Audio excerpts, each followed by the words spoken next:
Assalamu alaikum wa rahmatullahi ta'ala wa barakatuh.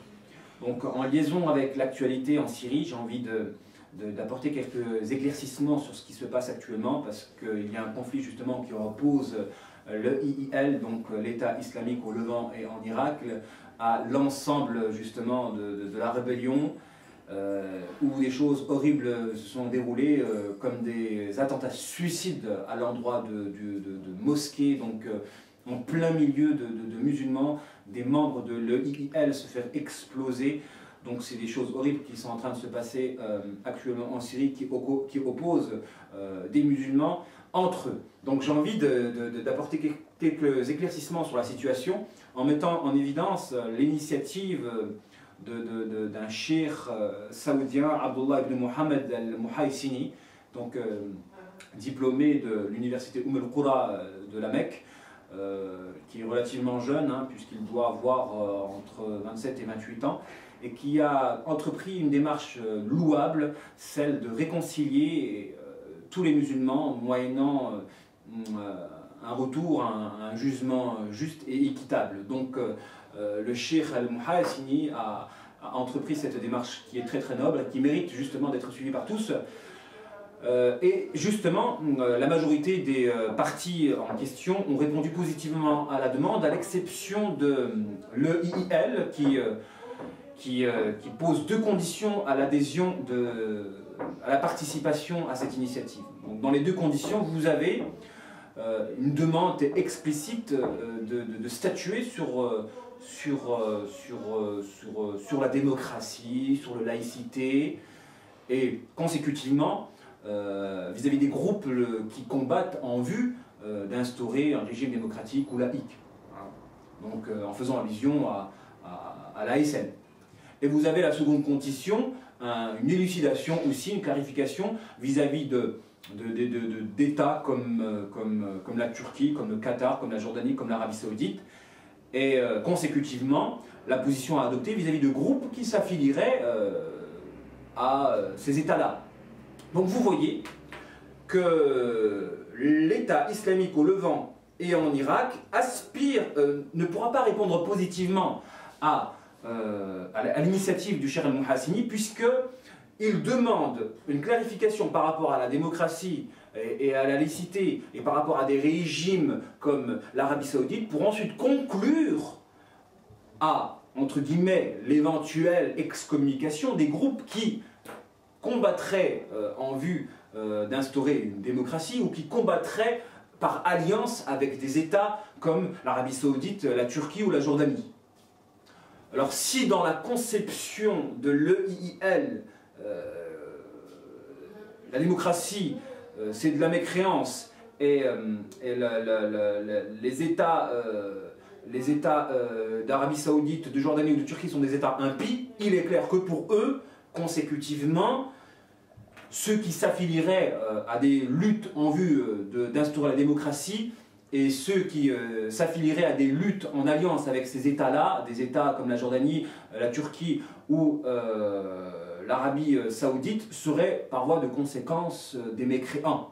Et il serait inutile d'entreprendre des initiatives de réconciliation avec tout simplement des mécréants. Donc vous voyez que l'État islamique au Levant et en Irak se met elle-même dans une impasse, qui l'interdit justement toute réconciliation, de telle sorte qu'elle se rend étroit la vie, puisque stratégiquement, il n'est pas interdit de s'allier avec des mécréants dans une lutte.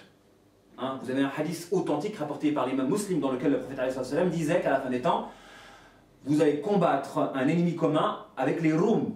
Donc avec les Roums, qui ne sont pas des musulmans, les musulmans vont combattre avec eux contre un ennemi commun.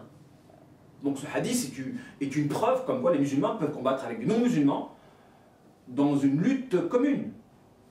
Donc, et même à des fins stratégiques, le prophète dans sa vie, durant sa vie, a noué des liens stratégiques avec des groupes qui n'étaient pas musulmans. Donc la stratégie peut nous permettre d'agir d'une manière, entre guillemets, non conventionnelle en vue de réaliser une fin et un intérêt au profit de la communauté musulmane.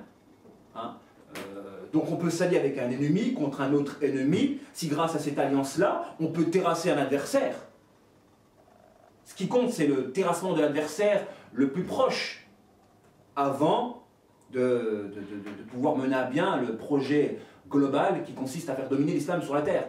Donc le problème, c'est que si ces groupes sont étroits d'esprit et ne voient pas très loin, malheureusement, ils risquent de s'enfermer dans un sectarisme qui les dressera contre tous. Et qui confirmera, qui les dressera contre tous, et qui confirmera qu'ils sont fermés à la réconciliation et qu'ils sont eux-mêmes les responsables de leur propre enfermement, ce qui mettra à mal justement cette initiative-là et toute la révolution derrière, et la rébellion et toutes les initiatives, voilà, et tout le combat, le djihad pour faire tomber le régime de Bachar el-Assad.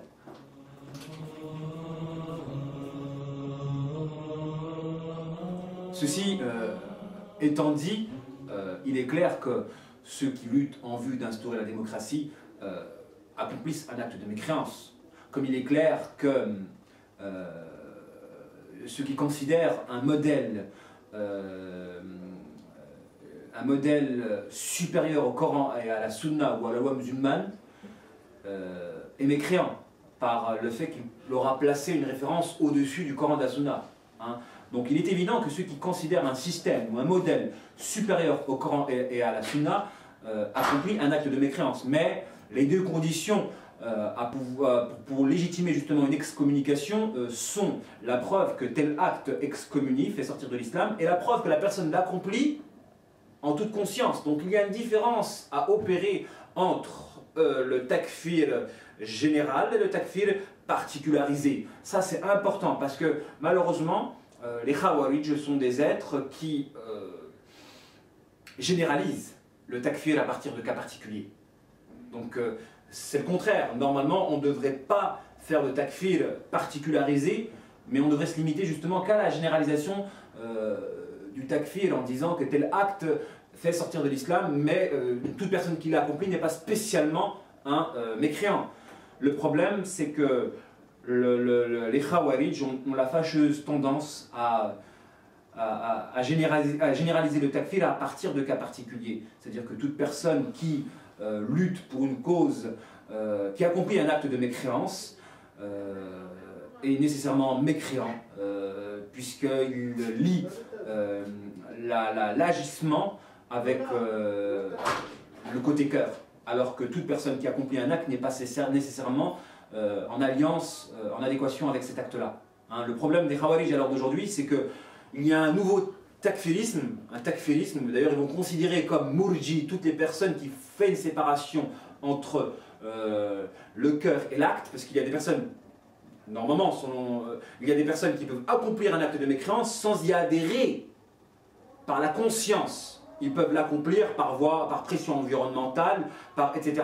Et vous en avez d'autres, et vous avez certaines personnes qui lient justement l'acte à l'accomplissement, de telle sorte que toute personne qui accomplit un acte de mécréance est nécessairement un mécréant, ce qui n'est pas le cas dans tous les cas de figure. Hein. De la même manière qu'il existe une règle, toute personne qui tombe dans l'innovation n'est pas nécessairement un innovateur. Hein. Il faut, pour que l'innovateur soit considéré comme innovateur, qu'il accomplit certes un acte d'innovation, mais qu'il l'accomplit surtout en toute conscience. Donc les deux conditions pour excommunier une personne, c'est qu'il accomplit un acte de mécréance, reconnu comme tel par le Coran et la Sunna, et qu'il accomplit cet acte-là en toute conscience.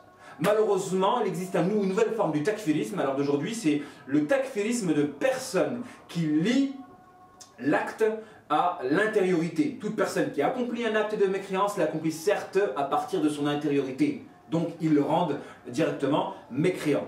Alors que la bonne croyance au niveau de cette question-là, c'est que toute personne qui accomplit un acte de mécréance n'est pas nécessairement un mécréant, puisque entre l'accomplissement et la toute conscience, il y a un cheminement qui doit se démontrer.